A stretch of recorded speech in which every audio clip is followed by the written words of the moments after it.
I think we assume that most people just want peace, tranquility, good vibes, all that good stuff in our lives. But unfortunately, there's a lot of people that don't like that. And it took me a while to really realize this.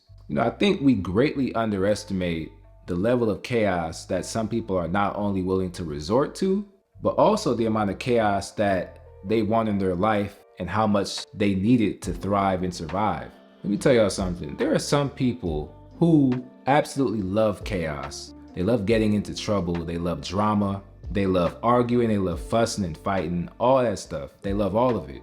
Now, they might act like they don't. And these usually the main people who are saying like, I'm unbothered and I don't care, this, that, or the third. Like, those are the people who seem to always be in some sort of issues. I can't tell you the amount of people that I've met throughout my life, whether it was in school or work or just in general, where it seemed like they were always getting into it with somebody. They were always falling out with another person. There was always some sort of pent up tension or drama or issue that they had with that person over something so small sometimes. It's not even just the fact that they love the fussing and the fighting.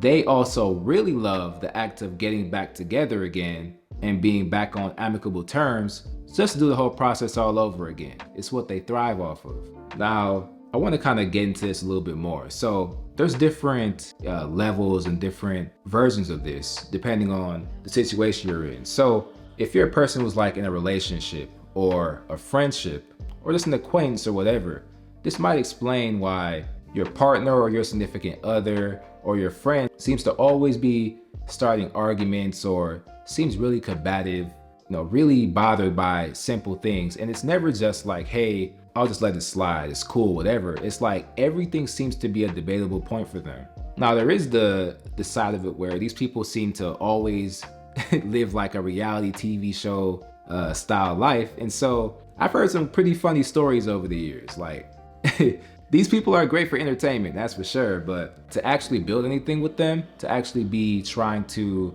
be peaceful with them, accomplish anything with them, it's really difficult because they love when things are not within the status quo. I think sometimes people who have like a stable mindset, sometimes they get roped up with people who love drama and they don't realize it until it's too late, right? So let's say you're a person who has a stable mindset and you start dating somebody who's all over the place. You guys might fall out and fuss and fight and this, that, and the third. And we're usually taught that like relationships are not easy and all that. So we just kind of sweep under the rug. We sweep those red flags under the rug. We sweep all those things under the rug. It's important to see those red flags, see when somebody is not of a stable mind, somebody who's not of a stable lifestyle, and be able to address that and move yourself as far away from it as possible. Like I said, these aren't bad people, but they just love drama.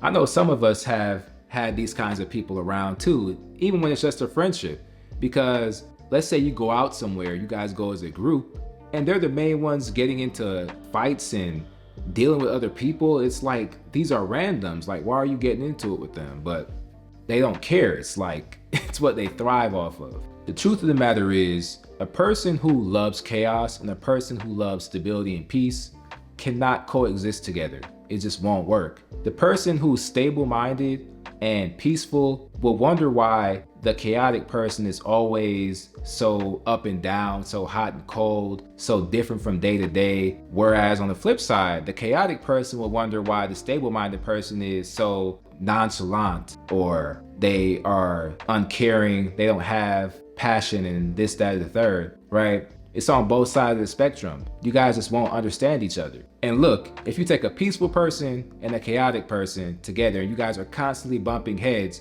guess who wins in that situation? The chaotic person, because that's what they wanted. Whereas you, being the peaceful person, you're gonna be out of your element and like, you just won't, you're gonna lose. You're gonna lose. The only way you can get your power back in that situation, you have to withdraw yourself from that chaotic person. At the end of the day, toxic, chaotic people can definitely ruin your life. Like, they're always one bad decision away from, the unexpected happening and getting you both in trouble. I think it's important for stable-minded people to be around others who are incredibly self-aware. People who are constantly putting themselves in bad situations, bad positions, making bad life choices, and just being toxic with no priorities, like that's not the kind of people you want to be around at the end of the day. I just think that most of the time you're better off staying away from those people who are always unlucky and unhappy, because they will drag you down with them if you allow them to. But yeah, guys, if you enjoy listening to me talk and share these ramblings and just give you guys content, be sure to drop a like below and leave a comment sharing your thoughts. Follow me on my socials at leanbuff and subscribe for more.